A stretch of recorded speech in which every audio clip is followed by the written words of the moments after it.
Let me start the AP version of the Obama story. Retreating in the face of a political uproar.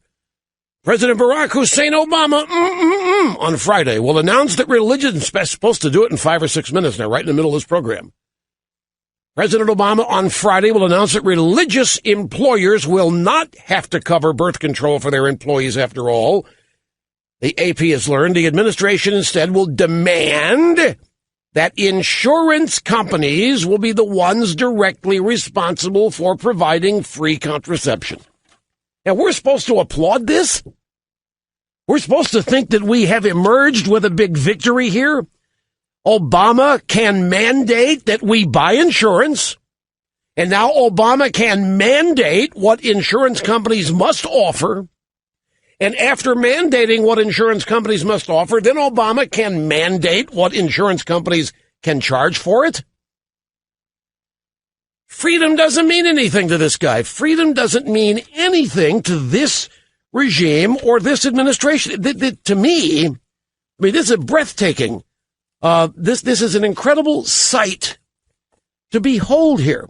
So Obama is said to offer a compromise proposal that is respectful of religious concerns. And everybody's applauding today. Now look at this. The right to religious liberty in this context is unequivocal in our country and in the Constitution. It's right there in the Bill of Rights. Since when does a president have the power to threaten to issue a rule gutting religious liberty? That's the first thing. And by the way, I don't think any of this is a mistake.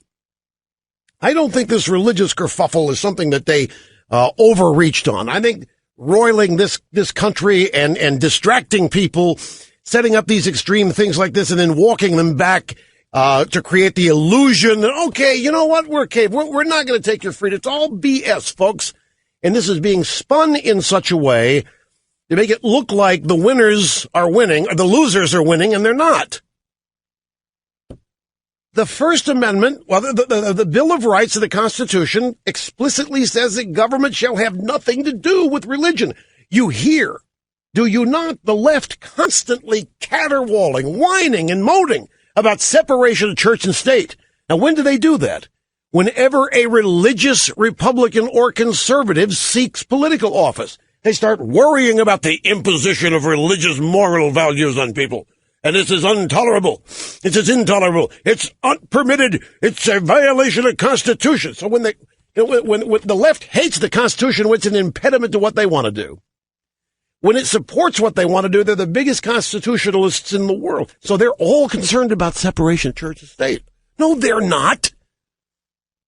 They are opposed to opposition.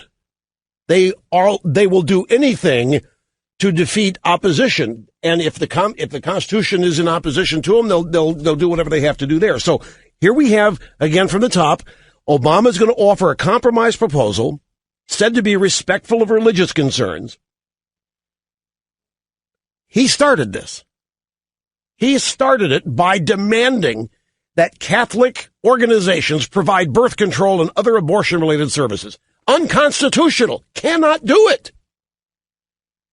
There is an appropriate uproar. The regime's, okay, we'll walk it back, and then we'll make the insurance companies do it. He's still getting everything he wants. He's getting mandated federal funding of abortion services. And in the process, trampling all over the Constitution in the process. The right to religious liberty in this context is unequivocal in our country. It's in the Constitution. Since when? I'm going to ask this again. Since when does a president have the power to threaten to issue a rule gutting religious liberty and then claims the power to make compromises on that issue? This is how, folks, we lose our liberty. This is how we lose the Constitution. The suggestion that Obama has the power to alter that which he doesn't have the power to do in the first place is simply unacceptable. The first thing he does, he doesn't have the power to do. He doesn't have, constitutionally, the power to mandate that religious organizations provide, free of charge or otherwise, any abortion-related service with which they disagree. He doesn't have the authority. Then to supposedly correct the mistake, he then engages in more authority that he doesn't have. Okay, tell you what, I'll tell the churches they don't have to do it. It's none of his business what the churches do. He doesn't have the authority to do any of this.